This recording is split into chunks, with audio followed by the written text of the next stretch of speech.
ವಿಭಕ್ತ ಜನಸಂದೋಹ ಕಷ್ಟ ಸಂಚಯನಾಶಕಂ ಕಾಮಕಾಲ ಭಯಾತೀತಂ ಶಿವರಾತ್ರೀಶ್ವರಂ. ಈ ಜಾತ್ರಾ ಮಹೋತ್ಸವದ ಸಂಪನ್ನದ ಕಾರ್ಯಕ್ರಮಕ್ಕೆ ಆಗಮಿಸಿರುವ ಭಾರತ ಸರ್ಕಾರದ ಗೃಹ ಸಚಿವರಾದ ಸನ್ಮಾನ್ಯ ಶ್ರೀ ಅಮಿತ್ ಶಾ ಅವರೇ, ಕೇಂದ್ರ ಸಚಿವರಾದ ಪ್ರಹ್ಲಾದ್ ಜೋಶಿ ಅವರೇ, ಮಾಜಿ ಮುಖ್ಯಮಂತ್ರಿಗಳಾದ ಶ್ರೀ ಬಸವರಾಜ ಬೊಮ್ಮಾಯಿ ಅವರೇ, ವಿರೋಧ ಪಕ್ಷದ ನಾಯಕರಾದ ಶ್ರೀ ಆರ್ ಅಶೋಕ್ ಅವರೇ, ಶಾಸಕರು ಬಿಜೆಪಿಯ ರಾಜ್ಯಾಧ್ಯಕ್ಷರಾದ ಶ್ರೀ ವಿಜಯೇಂದ್ರ ಅವರೇ, ಮಾಜಿ ಸಚಿವರಾದಂತಹ ಮಾನ್ಯ ಶ್ರೀ ಸಿ ಟಿ ರವಿ ಅವರೇ, ಲೋಕಸಭಾ ಸದಸ್ಯರಾದ ಪ್ರತಾಪ್ ಸಿಂಹ ಅವರೇ, ಮಾಜಿ ರಾಜ್ಯಸಭಾ ಸದಸ್ಯರಾದ ಪ್ರಭಾಕರ್ ಕೋರೆ ಅವರೇ, ಇಲ್ಲಿ ಉಪಸ್ಥಿತಿರುವ ಎಲ್ಲ ಪೂಜೆಯಲ್ಲಿ ಗೌರವ ಸಲ್ಲಿಸಿ, ಭಕ್ತ ಮಹಾಶಯರೇ, ಮಾತೆಯರೇ ಹಾಗೂ ಮಕ್ಕಳೇ, ಆದಿ ಜಗದ್ಗುರು ಶಿವರಾತ್ರೀಶ್ವರ ಶಿವಗಳವರ ಜಾತ್ರಾ ಮಹೋತ್ಸವ ಕಳೆದ 6 ದಿವಸಗಳಿಂದ ಇಲ್ಲಿ ಶ್ರದ್ಧಾ ಭಕ್ತಿ ಸಡಗರ ಸಂಭ್ರಮಗಳಿಂದ ಆಚರಣೆಗೊಳ್ತಾ ಇದೆ. ಭಕ್ತರ ಒಂದು ಕಾಮಧೇನುವಾಗಿ, ಕಲ್ಪವೃಕ್ಷವಾಗಿ ಆದಿ ಜಗದ್ಗುರು ಶಿವರಾತ್ರೀಶ್ವರ ಭಗವತ್ಪಾದರ ಕೃಪೆ ನಿರಂತರವಾಗಿ ಭಕ್ತ ಸಮುದಾಯಕ್ಕೆ ದೊರೀತಾ ಇದೆ. ಇಲ್ಲಿ ಒಂದು ಜಾತ್ರಾ ಮಹೋತ್ಸವ ಒಂದು ಆಧ್ಯಾತ್ಮಿಕತೆಯ ಕಾರ್ಯಕ್ರಮದ ಜೊತೆಗೆ, ಧಾರ್ಮಿಕ ಆಚರಣೆಗಳ ಜೊತೆಗೆ, ಇದೊಂದು ನಮ್ಮ ಭಾರತೀಯ ಸಂಸ್ಕೃತಿಯ ಪ್ರತಿಬಿಂಬವಾಗಿ ನಮ್ಮ ದೇಶದ ಗ್ರಾಮೀಣ ಜನತೆಯ ಸಂಸ್ಕೃತಿಯನ್ನ ಪುನರುಜ್ಜೀವನಗೊಳಿಸುವ ರೀತಿಯಲ್ಲಿ ಕಾರ್ಯಕ್ರಮಗಳು, ಆಯೋಜನೆಗಳು ನಡೀತಾ ಇರತಕ್ಕಂತಹದ್ದು ಎಲ್ರಿಗೂ ವೇದ್ಯವಾಗಿರುವಂತಹ ಸಂಗತಿಯಾಗಿದೆ. ಇಲ್ಲಿ ಜನ ಇದು ಸುತ್ತೂರು ಜಾತ್ರೆ ಅಂತಲ್ಲ, ಸುತ್ತೂರು ಜಾತ್ರೆಗೆ ಯಾಕೆ ಬರ್ತಾರೆ ಅಂದ್ರೆ ನಮ್ಮ ಜಾತ್ರೆ ಅಂತ ಅಭಿಮಾನದಿಂದ ಜನ ಈ ಕಾರ್ಯಕ್ರಮಕ್ಕೆ ಬರ್ತಾರೆ ಇರ್ತಕ್ಕಂಥದ್ದು. ಅವರಿಲ್ಲಿ ಅವ್ರ ತವರು ಮನೆಗೆ ಬಂದಾಗ ಹೇಗೆ ಸಂತೋಷ ಪಡ್ತಾರೋ, ಹಾಗೆ ಅವ್ರ ಮನೆಗೆ ಹೋದಾಗ ಹೇಗೆ ಅವ್ರಿಗೊಂದು ನಿರ್ಮಲವಾದ ಮನಸ್ಸು ನಿರ್ಮಲಗೊಳ್ಳುತ್ತೋ, ಆ ದೃಷ್ಟಿಯಿಂದ ಜಾತ್ರಾ ಕಾರ್ಯಕ್ರಮದಲ್ಲಿ ಭಾಗವಹಿಸತಕ್ಕಂತಹ ಒಂದು ಅಪೇಕ್ಷೆಯನ್ನು ಜನ ಹೊಂದಿದ್ದಾರೆ. ಈ ಪರಂಪರೆಯಲ್ಲಿ ಬಂದಂತಹ ಮಂತ್ರಮಹರ್ಷಿಗಳಾದ ಶಿವರಾತ್ರೀಶ್ವರ ಸ್ವಾಮೀಜಿಯವರು, ಪರಮ ಪೂಜ್ಯ ಪ್ರಾತಸ್ಮರಣೀಯ ಜಗದ್ಗುರು ಶಿವರಾತ್ರಿ ರಾಜೇಂದ್ರ ಮಹಾಸ್ವಾಮಿಗಳವರು ಈ ಮಠವನ್ನ ಸಮೃದ್ಧವಾಗಿ ಬೆಳೆಸುವಲ್ಲಿ, ಈ ಮಠವನ್ನು ದಾಖಲೀಕರಣಗೊಳಿಸುವಲ್ಲಿ ಮತ್ತು ಧಾರ್ಮಿಕ ಕಾರ್ಯಕ್ರಮಗಳ ಜೊತೆಗೆ ಶೈಕ್ಷಣಿಕವಾಗಿ, ಸಾಮಾಜಿಕವಾಗಿ, ಸಾಂಸ್ಕೃತಿಕವಾಗಿ ಮಠದ ಚಟುವಟಿಕೆಗಳನ್ನು ವಿಸ್ತರಿಸುವುದರಲ್ಲಿ ಪೂಜ್ಯರ ಮಹತ್ವವಾದ ಕೊಡುಗೆಗಳನ್ನು ಈ ಸಂದರ್ಭದಲ್ಲಿ ನಾವು ನೆನಪು ಮಾಡಿಕೊಳ್ಬೇಕು. ಇಲ್ಲಿ ಎಲ್ಲಾ ಕಾರ್ಯಕ್ರಮಗಳು ನಡೆದಿದೆ. ಭಜನಾ ಮೇಳ ಆಗಿದೆ, ಕುಸ್ತಿಪದ ಕೃಷಿ ಮೇಳ ಆಗಿದೆ, ವಸ್ತು ಪ್ರದರ್ಶನ ಇದೆ, ಸೋಬಾನೆ ಪದದಂತಹ ಮನೆಯಲ್ಲಿ ಆಡ್ಕೊಳ್ಳುವಂತಹ ಸೋಬಾನೆ ಪದ ಇರ್ಬೋದು, ಮನೆಯ ಮುಂದೆ ಬಿಡುವಂತಹ ರಂಗೋಲಿ ಇರ್ಬೋದು, ಹೀಗೆ ಪ್ರತಿಯೊಂದನ್ನು ಸೂಕ್ಷ್ಮವಾಗಿ ಗಮನಿಸಿ ನಮ್ಮ ಗ್ರಾಮೀಣ ಜನರಲ್ಲಿ ಒಂದು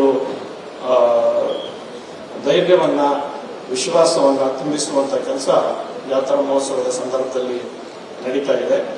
ಈ ಸಂದರ್ಭದಲ್ಲಿ ಇಲ್ಲಿ ಶ್ರೀಮಠದ ಮುಂಭಾಗದಲ್ಲಿ ಬಂದಂತಹ ಅತಿಥಿಗಳಿಗೆ ಅನುಕೂಲ ಆಗಬೇಕು ಅಂತ ಈಗ ಅನೇಕ ಅತಿಥಿ ಗೃಹಗಳಿದೆ.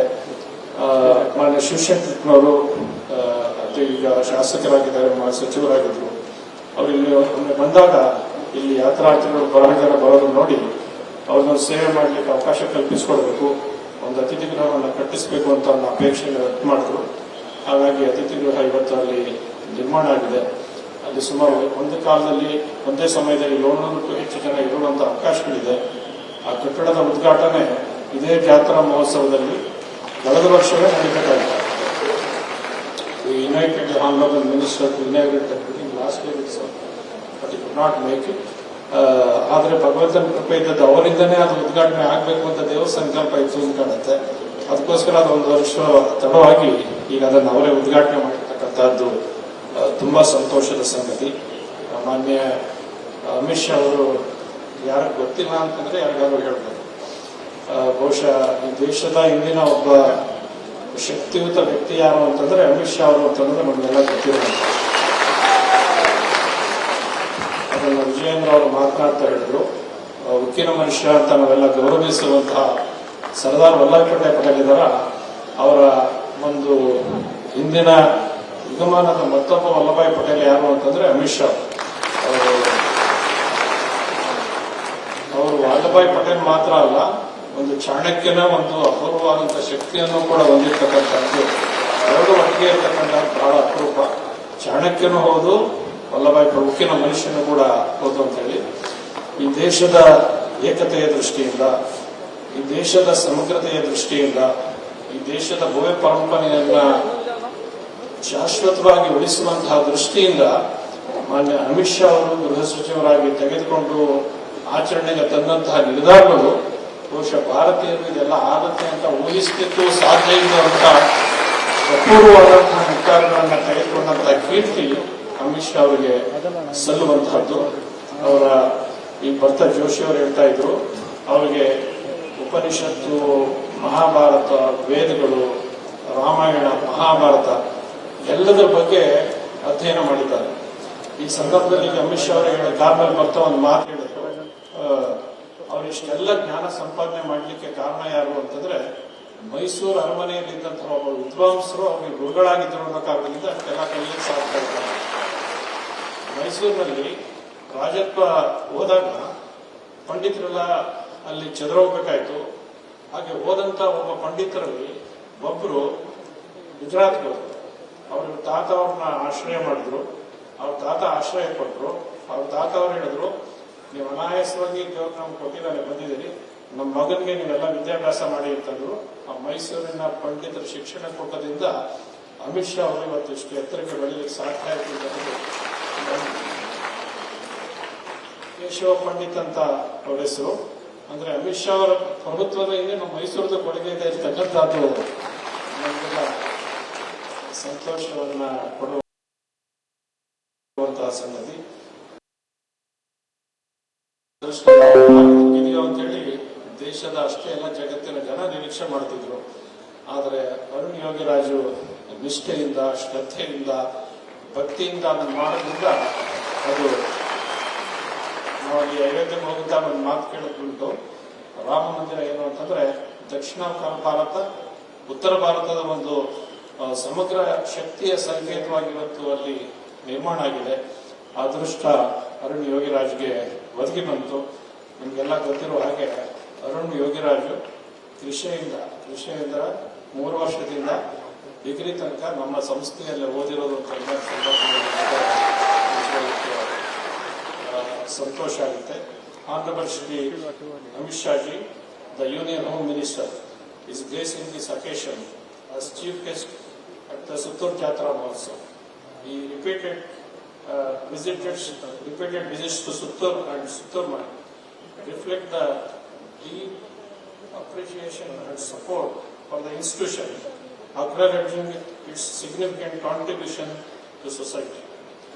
Known for his unwavering commitment to national building, Shri Amit Shah has played a pivotal role in maintaining peace and harmony in the country. Appreciation and support for the institution, acknowledging its significant contribution to society. Known for his unwavering commitment to national building, Shri Amit Shah has played a pivotal role in maintaining peace and harmony in the country. As the Union Home Minister, he has implemented policies and strategies that prioritize the safety and well-being of citizens, fostering a secure environment for the nation to thrive. Shri Amit Shah's selfless and relentless commitment to the nation is exemplified by his tireless efforts in strengthening the foundations of governance and security.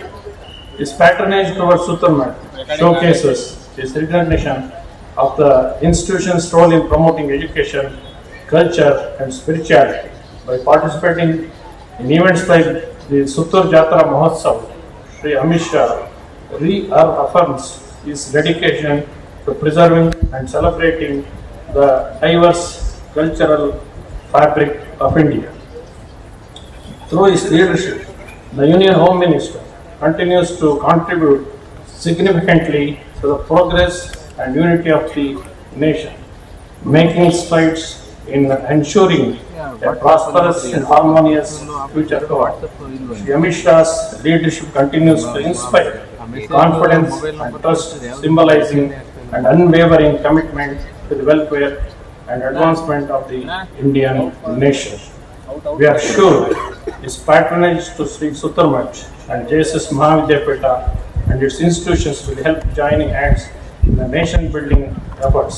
We are pleased that in spite of his busy schedule, he found time to be with us on this important occasion. We pray to God for his good health and success. ಅವರು ಇವತ್ತು ಬಂದಿದ್ದಾರೆ. ಇವತ್ತು ನಮ್ಮ ದೇಶದ ನೆಚ್ಚಿನ ಪ್ರಧಾನಮಂತ್ರಿಗಳಾದಂತಹ ನರೇಂದ್ರ ಒಂದು ಎತ್ತಿದ ಮಗ ಈ ಕಡೆ ಬೀಳುತ್ತೆ ಆ ಕಡೆ ಹಾಗೆ ಎರಡು ಎತ್ತುಗಳ ಜೋಡಿ ಎತ್ತುಗಳು ಗಾಡಿಯನ್ನು ನಡೆಸ್ತಾ ಇದೆ ಅಂತ ಹೇಳಿ ದೇಶ ಅಷ್ಟು ಸಮೃದ್ಧವಾಗಿ ನಡೀಲಿಕ್ಕೆ ಸಾಧ್ಯ ಆಗಿದೆ ಅನ್ನೋದಕ್ಕೆ ಅದನ್ನ ಮತ್ತೊಮ್ಮೆ ಅಭಿನಂದಿಸಿ ಪ್ರಹ್ಲಾದ್ ಜೋಶಿಯವರು ಕೇಂದ್ರ ಸಚಿವರು ಸಂಸದೀಯ ವ್ಯವಹಾರಗಳ ಸಚಿವರು ಬರ್ತಾ ಅಮಿತ್ ಶಾ ತಮಾಷೆ ಮಾಡಿದ್ರು. ನಾನು ನೆನ್ನೆನೆ ಬರಬೇಕಾಯ್ತು, ಜೋಶಿ ಒಂದು ಸಚಿವ ಮುಂದಕ್ಕೆ ಹಾಕೋದ್ರಿಂದ ಒಂದು ದಿವಸ ತಡ ಆಯ್ತು ಸಫಿಷಿಯಂಟ್ ಅಂದರು. ಅವ್ರು ಬಂದಿದ್ದಾರೆ. ವಿಜಯಾನಂದ ಅವರು ಶಾಸಕರಾಗಿದ್ದಾರೆ, ಬಿಜೆಪಿಯ ಅಧ್ಯಕ್ಷರಾಗಿ ಯುವಕರಾಗಿ ಪಕ್ಷವನ್ನು ಸಂಘಟಿಸಿದ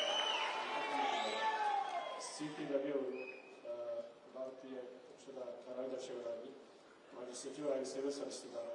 ನಮ್ಮ ನೆಚ್ಚಿನ ಮಾಜಿ ಮುಖ್ಯಮಂತ್ರಿಗಳಾದಂತಹ ಬಸವರಾಜ ಬೊಮ್ಮಾಯಿ ಅವರು, ಈ ವಿರೋಧ ಪಕ್ಷದ ನಾಯಕರಾದ ಅಶೋಕ್ ಅವರು, ಗೋರಿ ಅವರು, ಸಂಸದರಾದ ಪ್ರತಾಪ್ ಸಿಂಗ್ ಅವರು ಎಲ್ಲರೂ ಕೂಡ ಕಾರ್ಯಕ್ರಮದಲ್ಲಿ ಬಂದದ್ದು ಸಂತೋಷ ಆಗಿದೆ. ಇವತ್ತು ಕಾರ್ಯ ಸಂಪನ್ನ ಆಗ್ತಾ ಇದೆ. ಆನಂತರ ನೀವೆಲ್ಲ ಪ್ರಸಾದ ಸ್ವೀಕರಿಸಿ, ಇಲ್ಲಿ ಸ್ವಾಗತ ಇಲ್ಲ, ಯಾಕೆಂದರೆ ನೀವೆಲ್ಲ 6 ದಿವಸ ಆಯಿತು ಬಂದು, ಮತ್ತು ಈಗ ಸ್ವಾಗತ ಮಾಡೋದಕ್ಕೆ ಸ್ವಾಗತ ಇಲ್ಲ ಮತ್ತು ಹೊಂದಾರ್ಪಣೆ ಇಲ್ಲ. ಯಾಕೆ ಅಂತಂದರೆ ನಿಮಗೆ ಹೋಗಿ ನಿಂತು ಹೇಳೋದಿಲ್ಲ, ಯಾವಾಗ ಬರ್ತಾನೆ ಇರಬೇಕು ಅನ್ನೋದಕ್ಕೋಸ್ಕರ ಹೊಂದಾರ್ಪಣೆ ಇಲ್ಲ.